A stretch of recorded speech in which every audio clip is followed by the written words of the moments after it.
Snapdeal was India's largest e-commerce player, actually second largest, and they've seen everything. Boardroom battles, investor drama, brink of bankruptcy, a pivot, a botched up Flipkart merger, and funding woes. But today we're going to talk about their entire journey.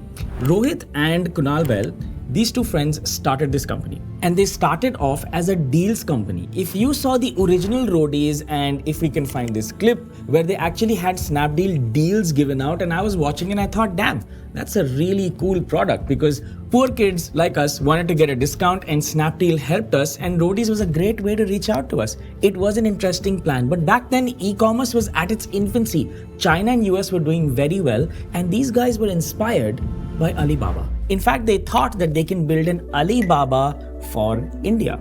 In fact, the founder of Alibaba, Jack Ma, also became an investor in Snapdeal in 2015. But we're getting ahead of ourselves. Let's go back to 2011. Back then, Flipkart was still consolidating its space, and we were still reeling back from that 2008 financial crisis. But this is also the time Snapdeal raised some funding. They raised $12 million from Nexus Venture Partners, and Naren Gupta, the co-founder of that VC firm, called Kunal Bell a Six Sigma entrepreneur. That's 6x of a normal entrepreneur, and I totally agree.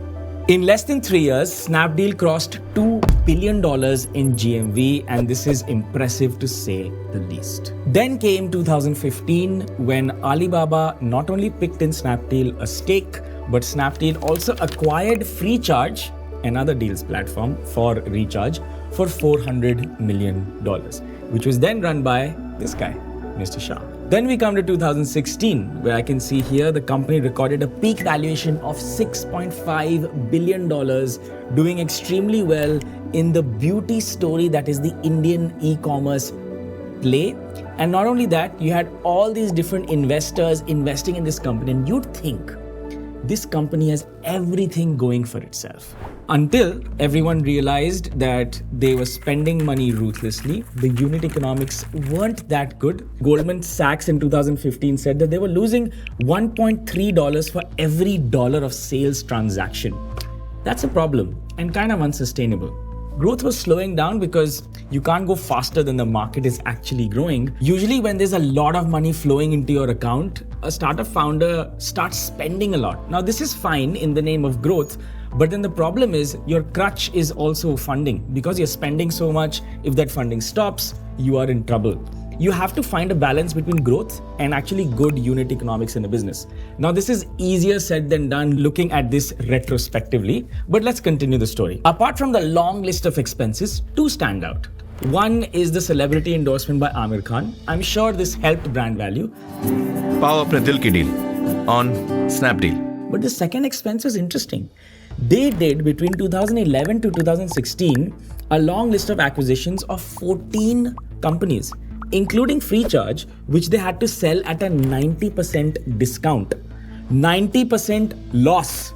Now remember, this was 2015 and Amazon had already entered the market.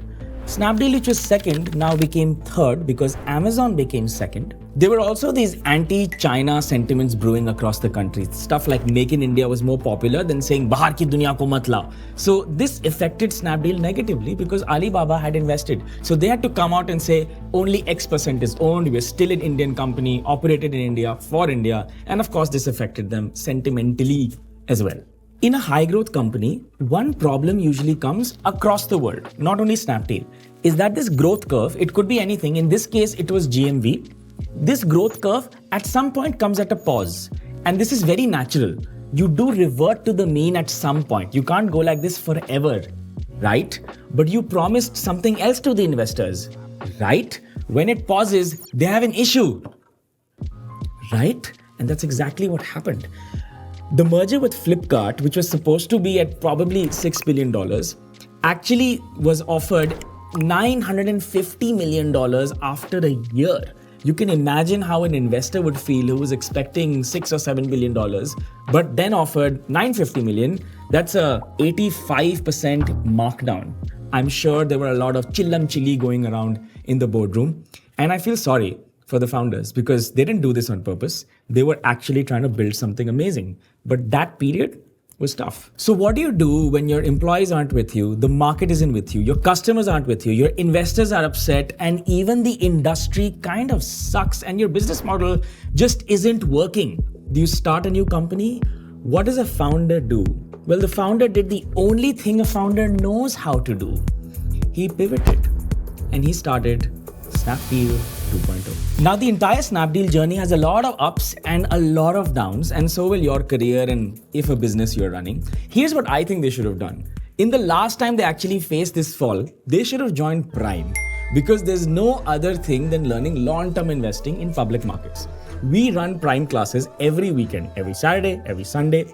Not everyone gets in, but if you do get in, you will learn through proof of work and a mentor how investing works. So, Snapdeal guys, if you're listening to this, you should definitely learn. And since you're watching, you guys should also apply. The link is in the description, and I hope that you get accepted, because this is a skill everyone should know. And also, this is the first time I'm recommending Prime to a founder. Confidence dekh rahe ho bhai ka. Crisis is a great time to hit the reset button and start from scratch. It could be your life, your career, or even a billion-dollar company like Snapdeal. They decided to go complete blue ocean, which is tech speak for ऐसी जगह जाओ जहां कोई नहीं जा रहा. And they went to tier 2, tier 3, tier 4 towns and tried to follow something very simple. People over there haven't ever made their first online purchase, but they want something. They want to buy a small fan, a light, and stuff that you and me also want. But somehow, people haven't built products for them, that for things that they need, addressing their issues. So Snapdeal said, fuck it. I'm going to serve these guys and we'll see what happens.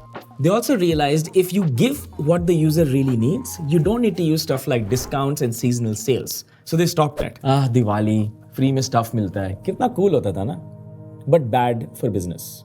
And Kunal Bell sums up Snapdeal 2.0 ka strategy as everyone talks about e-commerce penetrating tier 2 and 3. In my opinion, it's tier 9, 10, 15, 20. He means go as underserved as you can because unke paas koi option hi nahi hai. And when you're the only option, that's the definition of monopoly. And if you have great customer service, that's the definition of a long-term business model. Nice, Kunal. Currently, 72% of businesses come from tier 2 towns and smaller cities.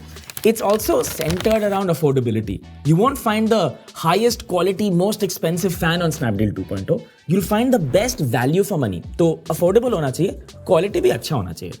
In fact, 95% of the items on Snapdeal are less than 1,000 rupees. यार 1000 रुपए में क्या मिलता है? If e-commerce was a pyramid and you can see Cred, Myntra and all these guys on the top fighting with each other, raising money, giving discounts, having brand endorsements, etc., etc., Snapdeal is quietly chunking away at the bottom where the underserved market is well being served, and शायद loyalty भी better है वहाँ पे. What's cool is that the new CEO also says that the current unit economics are positive. But what's even better is that the supply chain is lean. They don't have this massive fulfillment center, Amazon, where they have all of this inventory that has to be fulfilled. It's a zero inventory model. And this obviously means that the OPEX or the operating costs are actually lower.